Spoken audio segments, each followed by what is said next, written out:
With no more enemies trying to attack me, I'm now free to light up those two torches you just saw and proceed further into the dungeon.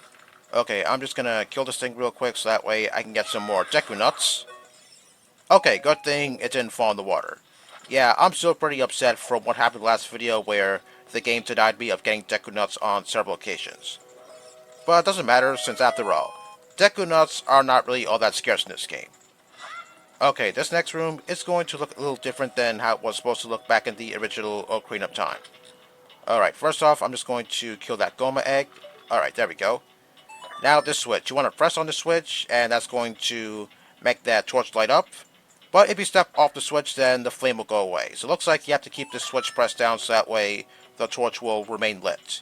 Now at this point, you want to take out a Deku Stick, wait for the platform to come back, quickly light the Deku Stick, get on the platform, duck underneath this spike bar so that way you can make it to the other side of this room. How did I crouch down? Well, actually, Link is supposed to be defending himself, but since he's holding something in both hands, he can't defend himself right now. So yeah, that's how I did it. And as for that switch, originally the switch would be in the water, and you have to press it in order to lower the water level so that way you can pass underneath that spike bar. Okay, I'm just going to grab these rupees real quick. So, this thing that I'm now standing on, this is called a block of time. There is something underneath it, but I can't get to it right now, so it looks like I'm going to have to come back here later. Alright, in this room we have a whole bunch of Gohma eggs, as well as Deku Scrub. Alright, looks like this guy is going to be helping me take down some of these Gohma eggs. Thank you very much. Okay, now let me see if I can try and take down the scrub itself. Alright, there we go. There are some more Gohma eggs on the ceiling, so I'm just going to kill them all. I would have all these Gohma eggs hatch into larvas, but that's not a good idea because, well, there's going to be a whole bunch of these Gohma larvas in here, and at some point, I think I'm going to get completely overwhelmed to the point where I might actually die, and I don't want that to happen. Okay, I'm just trying to kill that random keys up there. Alright, there we go. And for those last two Gohma eggs, I guess I'll just kill them with the Deku Nuts. No harm done. Alright, I used quite a bit of Deku Seeds in here, so can I get some more from the grass? Alright, I guess not. Oh well, I can get some more Deku Seeds somewhere else. Like right here. Alright, over here we have a whole bunch of keys perched on these torches, and I'm just going to kill them all so that way they don't turn into fire keys. And as I said last video, if they turn to fire keys, then... Oops, oh no you don't. As I said last video, if they turn to fire keys, then I can't defend myself because if they touch me while they're on fire, I'm going to lose my Deku Shield. Alright, that room over there, you see, that's beyond that spider web. I'm just going to go in there for a second, even though I can't do anything in that room quite yet. But I'm just going to show you what's inside of it, because why not? Okay, here we have 4 Gohma eggs, as well as Giant Deku Baba, and also a gold Skulltula. But I can't get that gold Skulltula right now, so it looks like I'm going to have to come back here later once I get the ability to grab things off of walls. Alright, there we go. And once again, I'm going to kill all these keys so that way they don't distract me while I'm trying to light my Deku Stick on fire. No, come back here. I don't want to repeat what happened last video where that one key sucker punched me from behind. Yeah, I'm still reeling from what happened last video. Okay, the way I'm going to go is this pathway right here. Okay, that Deku Baba is not going to bother me that much, so I'm going to move on. Okay, so this path is going to take me to that one area that I was at all the way back at the beginning of the video. Yeah, I think you know where that is. Now, before I do anything, I'm just going to get rid of this business scrub because I don't want him to keep on firing at me because that's going to get really annoying. Okay, he's going to sell me a Deku Shield for 50 rupees. Nope, thanks, because I already have one, and if I need to buy another one, then I'll just go to the Kokiri shop and buy one because I could buy it for 40 rupees, which is a little cheaper than what the business scrub was offering me. Okay, this web, I have to burn it, so it looks like I think you know what I have to do. So this block, I have to stand next to it, and I can either push it or pull it, or I can stand on top of it. I'm not going to stand on top of it right now, but I'll be doing that in a matter of seconds once I push the block all the way to the ledge. So I think you know exactly what I have to do. So I have to push this block to the ledge and light a Deku Stick on fire and then make it back over here to burn away at that web you just saw. Okay, hopefully that Giant Deku Baba doesn't touch me. Because as I said, those things don't mess around, especially in a game like this. But I can't mess around with something like this. Okay, I'm just going to kill this thing so that way it doesn't bother me. Okay, sometimes I really suck when it comes to doing mad dashes from one place to another. Okay, good thing Link didn't grab the block this time, or actually pull the block, because sometimes that tends to happen. Oh man, I lost the Deku Stick. Well, it doesn't matter since I could easily get another one. Alright, we're at the home stretch of the dungeon. Now here we have 3 Deku Scrubs. So what you want to do is you want to put up your shields, that way you can deflect their projectile back into their face. Originally, oh man, I wasn't ready for that. Okay, as I was saying, originally, there would have been some Deku Scrubs all over the dungeon, and when you hit them, you have to chase them around, and when you catch them, they'll tell you a secret that involves a code, so that way you can access the boss room. But here, I think you just have to know what the code is without anyone giving you any sort of information. Originally, the code was 231, now it's 312.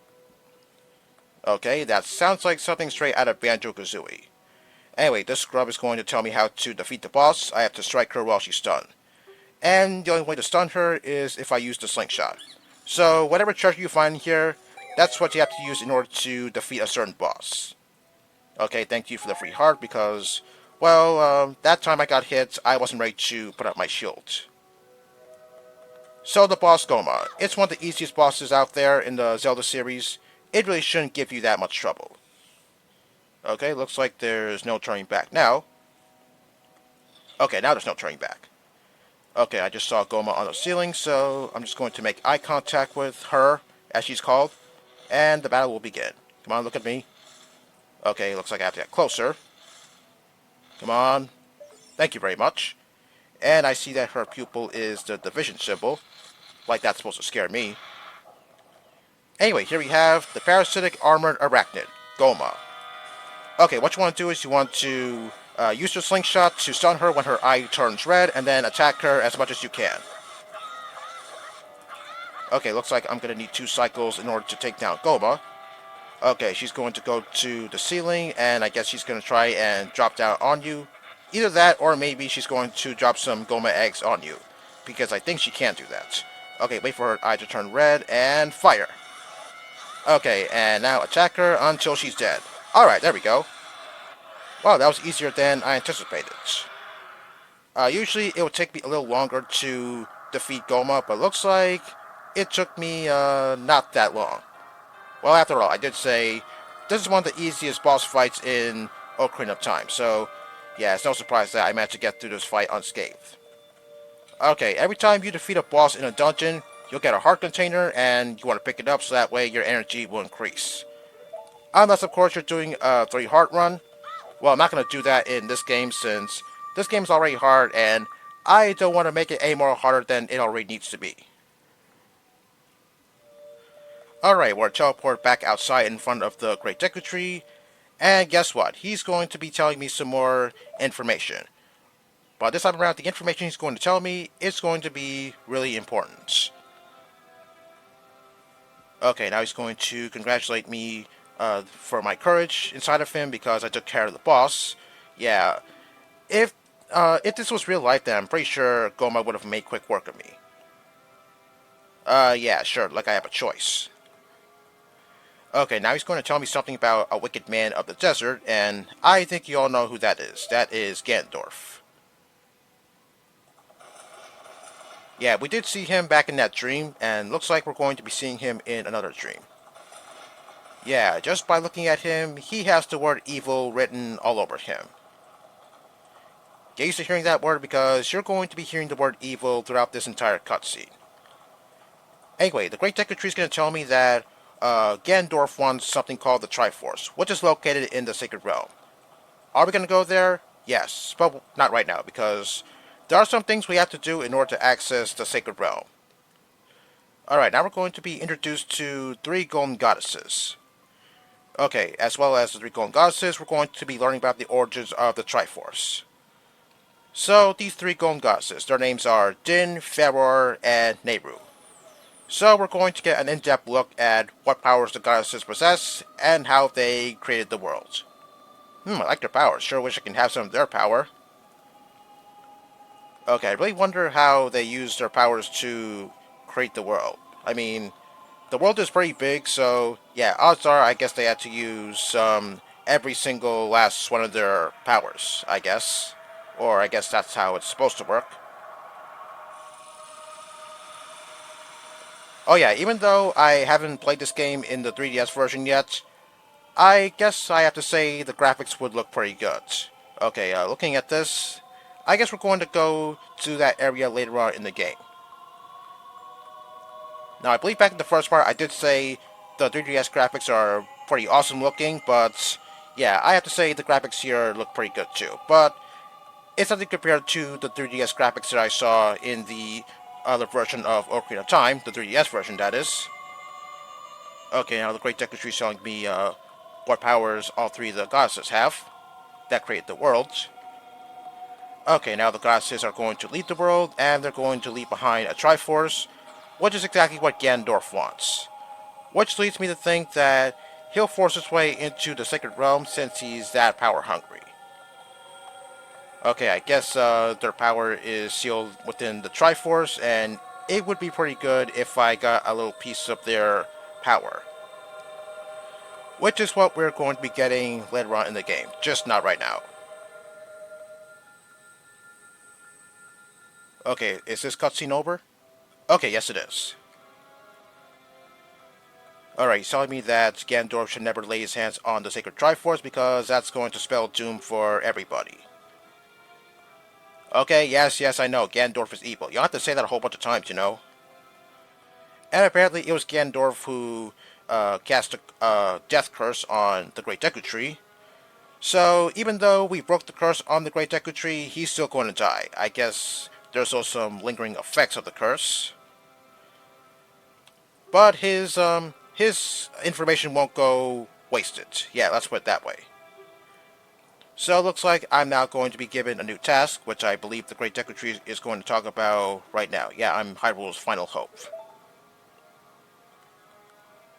Okay, here's my new task. So I have to go to Hyrule Castle, meet the Princess of Destiny, and from there, my adventure will truly begin. Now, I did say there are some things we have to do in order to access the Sacred Realm, and I'm about to receive one of those things right now. So this stone I'm getting, it's called the Kokiri's Emerald, but it could also be called the Spiritual Stone of the Forest. There are two other stones like this for me to collect, and I have to go all over the world just to get those stones. So I just got the first out of 3 spiritual stones. Okay, good thing I got this and not Ganondorf, because if Ganondorf got it, then there's no telling what he could do with this particular stone. So I guess he was able to cast a death curse on the Great Deku Tree from far away, but I guess he was too lazy to come over here and get the Kokiri's Emerald. Yeah, I don't really get this guy at all. Okay, now we're saying our final goodbyes to the Great Deku Tree as he passes away. Well, even though he's now dead, I can still enter inside of him since there are some ghost sculptures that I didn't pick up yet. Although if I was playing the original Ocarina of Time, then I think I would collect some more ghost sculptures inside of the Great Deku Tree. Okay, looks like I've been given my new task, so let's go do it. Okay, I guess Nabi is getting one last look at the Great Deku Tree. Okay, now Mito is going to confront me and ask me what did I do. So he's going to be angry because he thinks I killed the Great Deku Tree. Well, if he knew what killed the Great Deku Tree, then yeah, he wouldn't be mad at me. Of course, if he was the chosen hero, then I'm pretty sure he would be pissing himself over the pressure he's going to be under. But good thing for me, that's not the case.